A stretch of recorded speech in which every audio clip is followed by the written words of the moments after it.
Rachel Turner and her husband Daniel, a respected doctor, face a life-threatening medical emergency aboard a flight to London when Rachel experiences severe chest pain.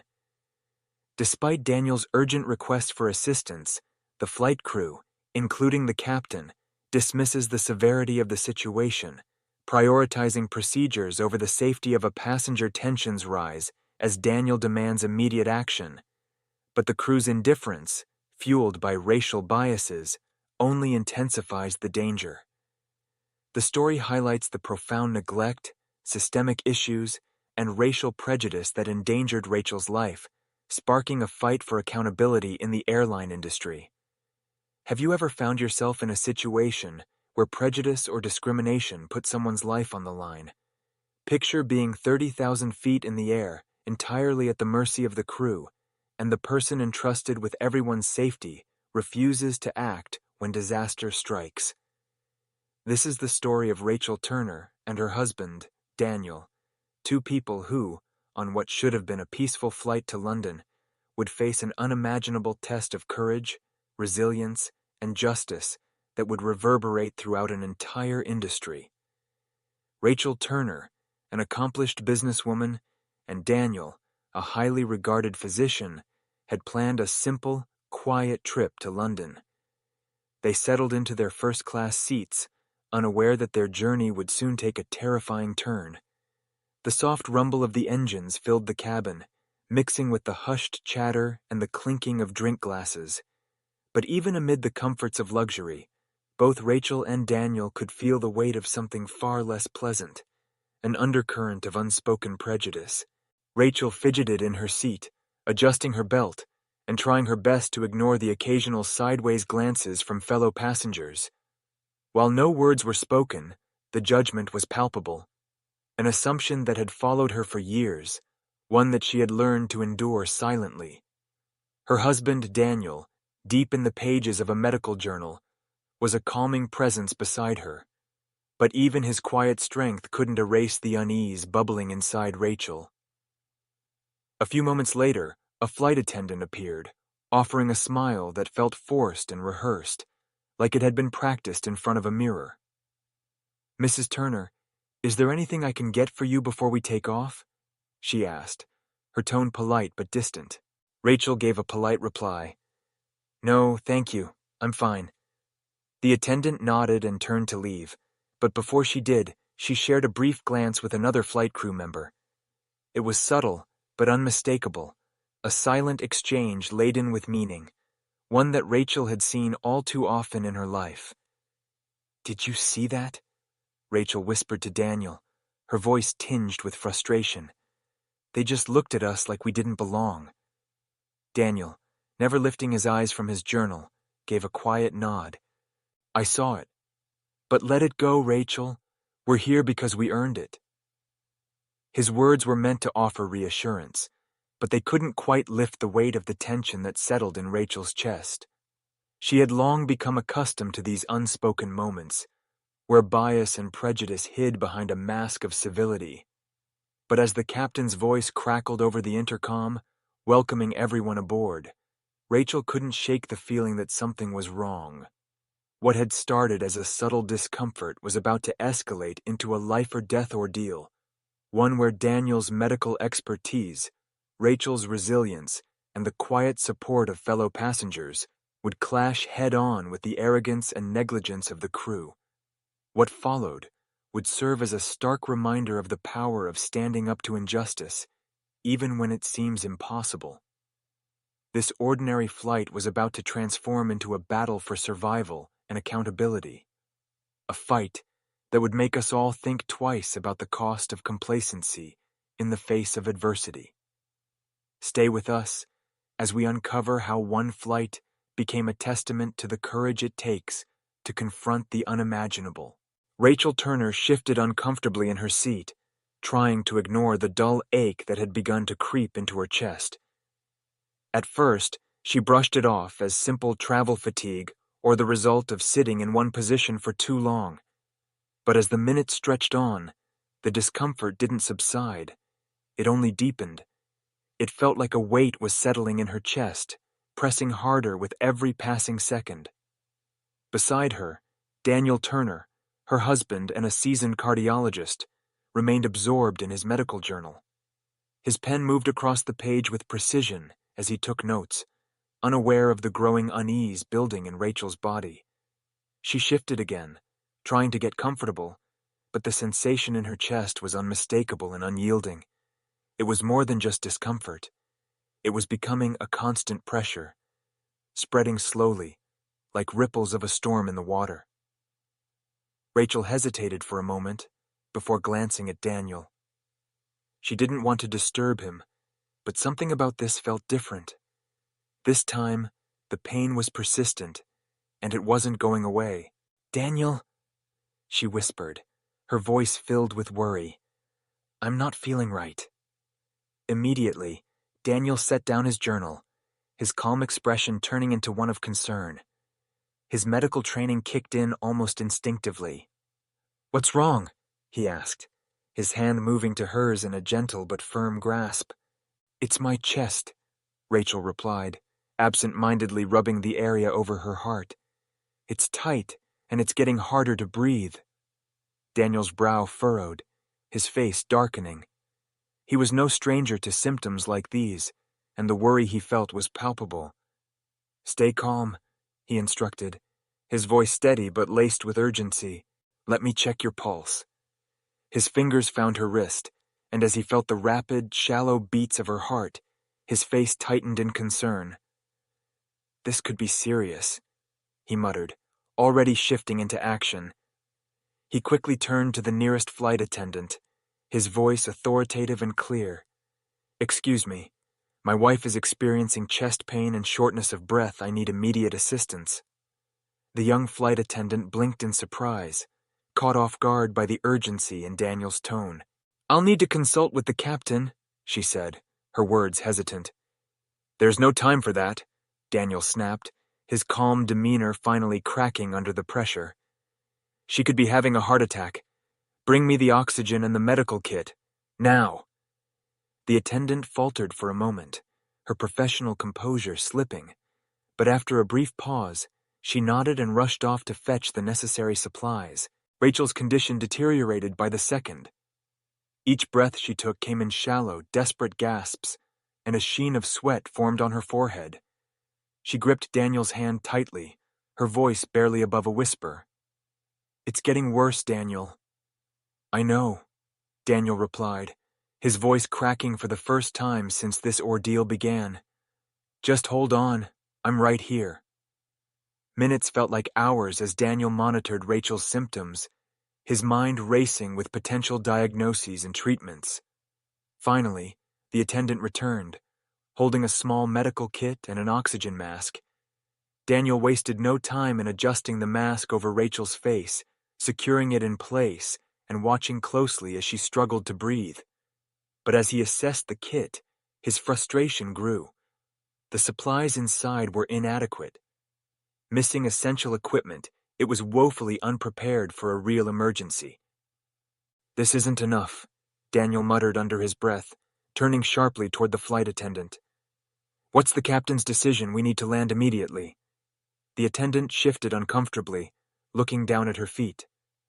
"The captain has been informed, but he believes the situation doesn't warrant diverting the flight unless it's a true emergency. He's monitoring the situation from the cockpit." Daniel's jaw clenched, his voice colder than ever. "Monitoring the situation, does he have a medical degree? Because I do. This is an emergency, and every second we delay is a second closer to losing her." The other passengers, sensing the tension, began to murmur among themselves. Some exchanged worried glances, while others whispered about the situation unfolding before them. One man in a neighboring seat muttered under his breath, "This is first class. They should know how to handle this." But Daniel's focus remained solely on Rachel. Her complexion had turned a ghostly shade of pale, and her fingers trembled as they gripped his hand. Despite the oxygen mask, her condition wasn't improving. Daniel knew that if they didn't land soon, things could spiral out of control. "Tell the captain this is a life-threatening emergency," Daniel said, his voice firm and unwavering. If he doesn't act, he'll have to answer to the airline for why he allowed a passenger to die on his watch. 7 minutes felt like an eternity. Finally, the attendant returned, her face ashen. "The captain insists we follow standard protocol," she said, her voice faltering under Daniel's steely gaze.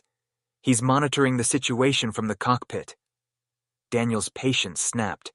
His voice was low, laced with barely contained fury. "Monitoring the situation. My wife is dying right here in front of me, and your captain's solution is to sit in the cockpit and wait. I need this plane on the ground now." A hush fell over the cabin as passengers turned to witness the confrontation. Whispers of concern rippled through the crowd, with some leaning forward in their seats, expressions full of unease and sympathy. The flight attendant, now visibly shaken, took a deep breath. "Sir, the captain has to consider the safety of all passengers. Diverting the flight isn't a decision made lightly." But Daniel wasn't listening anymore. He couldn't. Every second felt like a countdown, and the life of the woman he loved was slipping away with each one. Daniel stood to his full height, his presence commanding attention in the cabin. His voice rang out, sharp and unwavering, cutting through the murmurs of the passengers around him. "I'm a doctor with over 2 decades of experience in emergency medicine," he declared, his eyes locked on the flight attendant, who was still trying to process the situation. "I don't take this lightly. What I see here is a woman in severe cardiac distress who needs immediate medical intervention. If you don't act, she will die. Tell your captain. I will hold him personally responsible for that." The tension in the cabin escalated as whispers grew louder. A middle-aged woman, her face etched with concern, stood up, her voice firm and resolute. "He's right.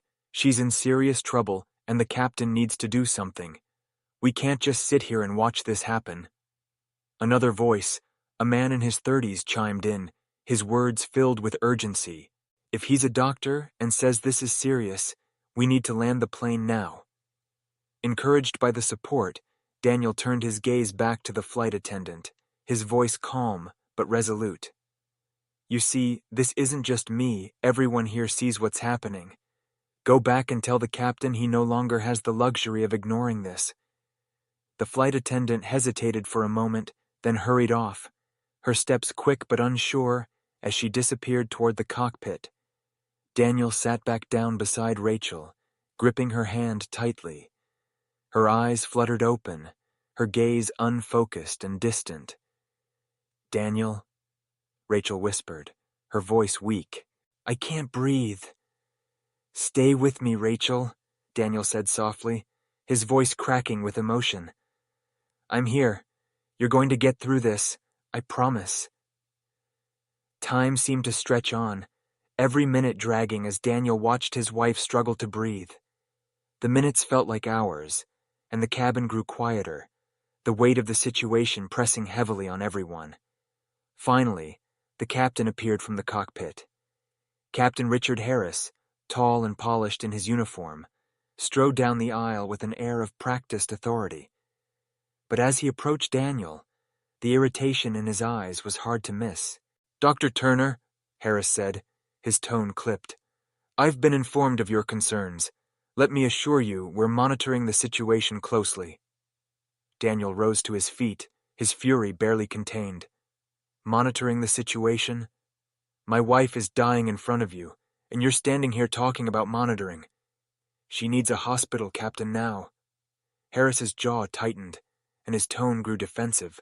"I understand your concern, but we cannot divert the plane unless it's absolutely necessary. This decision isn't made lightly." Daniel took a step closer, his voice cold and deliberate, cutting through the murmurs in the cabin. "It is absolutely necessary.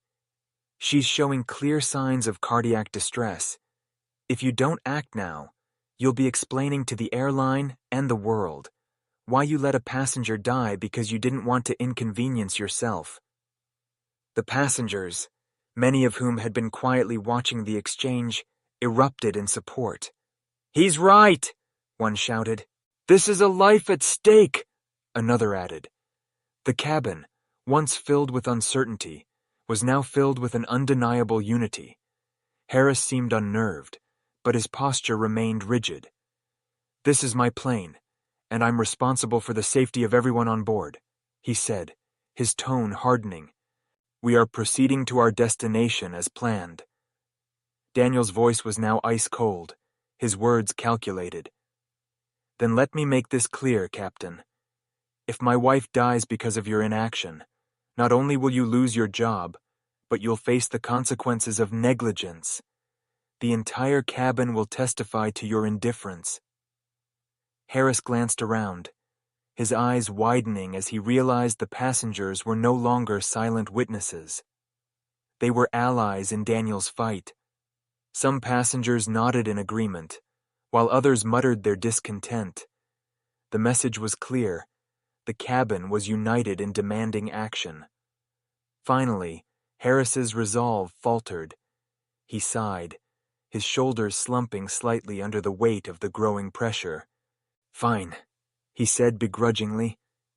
"I'll contact the nearest airport and request an emergency landing." A collective sigh of relief swept through the cabin. Daniel returned to Rachel's side, adjusting the oxygen mask with trembling hands. "We're almost there, Rachel. Just hold on a little longer." The plane began its descent, the mood in the cabin tense but hopeful. Every minute felt like an eternity. But Daniel stayed focused, his eyes never leaving Rachel. Her breathing remained shallow, and her face was ashen. But the steady descent toward safety was the only thing keeping him together.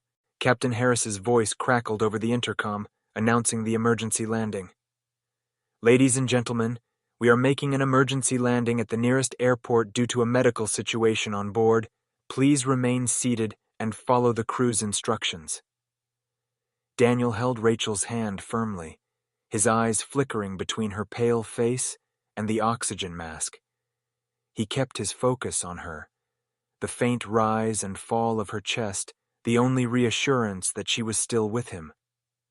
The cabin, once filled with hushed whispers, had fallen eerily silent, save for the hum of the engines and the occasional prayer from concerned passengers. When the plane touched down with a jarring thud, Daniel's heart skipped a beat. Her eyes fluttered open briefly, a flicker of awareness returning. Relief flooded over him, but it was fleeting. There was still so much to do outside. Emergency vehicles lined the tarmac, their flashing lights cutting through the dark like beacons of hope. As soon as the plane came to a halt, the cabin doors opened, and paramedics rushed on board with a stretcher and advanced medical equipment. Daniel stood, his hand never leaving Rachel's.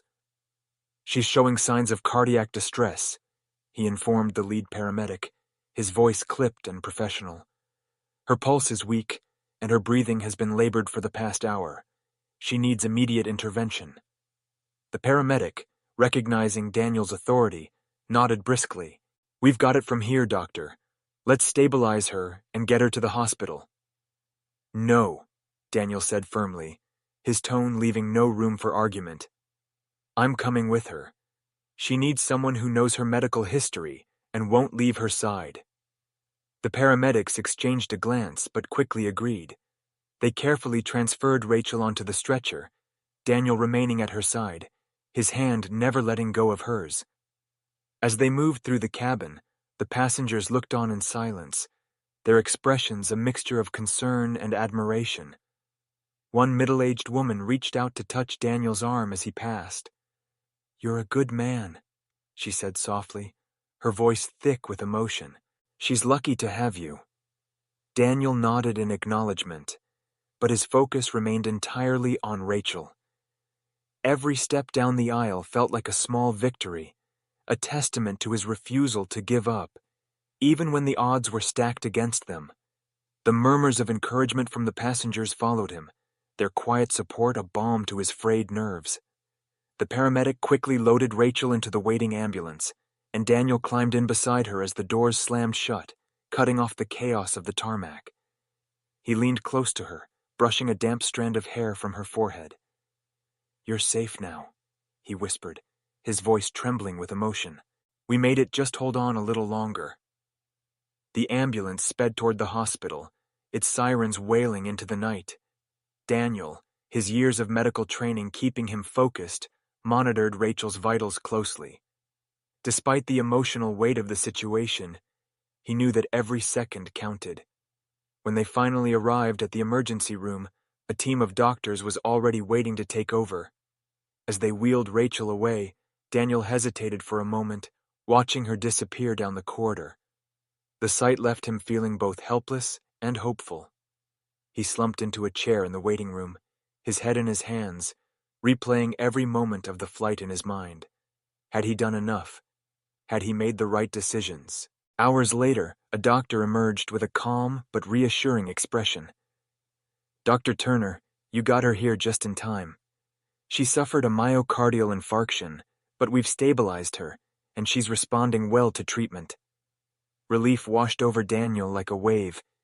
He followed the doctor to Rachel's room, his steps quick and purposeful. When he saw her lying in the bed, pale but peaceful, the steady beep of the heart monitor was the most beautiful sound he had ever heard. Daniel approached slowly, taking her hand in his. Her eyes fluttered open, and she gave him a faint smile. "You didn't give up on me," she whispered weakly. "Never," Daniel replied, his voice breaking. "I promised I'd keep you safe." The next morning, word of the incident spread like wildfire on social media, with passengers sharing their accounts of Daniel's courage and Rachel's harrowing condition. What started as a life-threatening ordeal had turned into a story of resilience, love, and the power of standing up against indifference. For Daniel, however, the real victory wasn't the public attention. It was seeing Rachel alive and on the road to recovery. But the questions lingered. How could an airline entrusted with passenger safety fail so profoundly during a life-or-death emergency?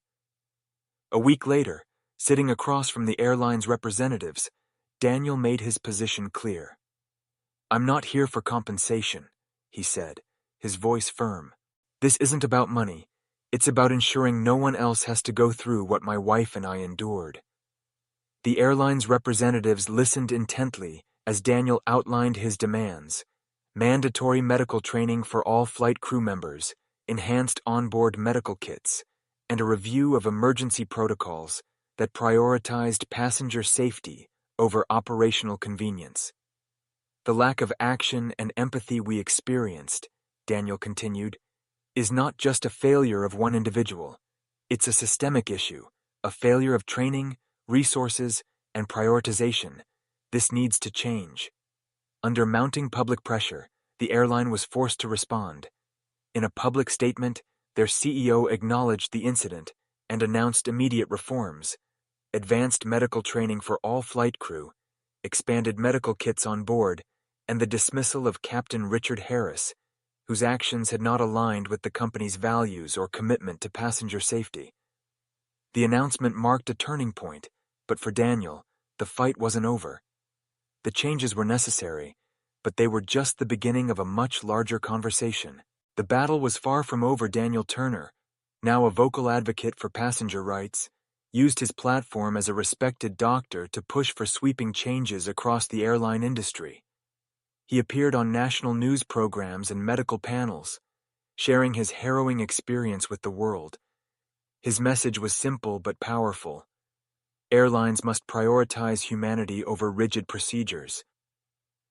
"This isn't just about my wife or our flight," Daniel explained in one interview. "Every day people board planes trusting that the crew will ensure their safety. That trust was broken, and now it's up to all of us to demand better."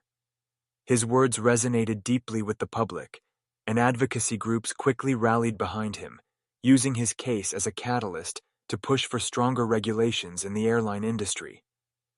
Within months, new federal guidelines were introduced, mandating that all commercial airlines equip their planes with defibrillators and advanced medical tools. The regulations also required flight crews to undergo ongoing medical training, ensuring they would be better prepared for emergencies.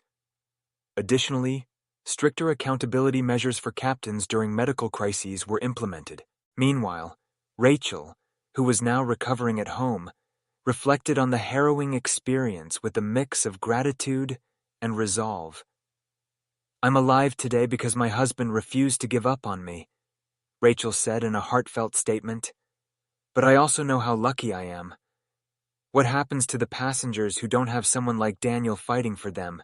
That's what keeps me awake at night."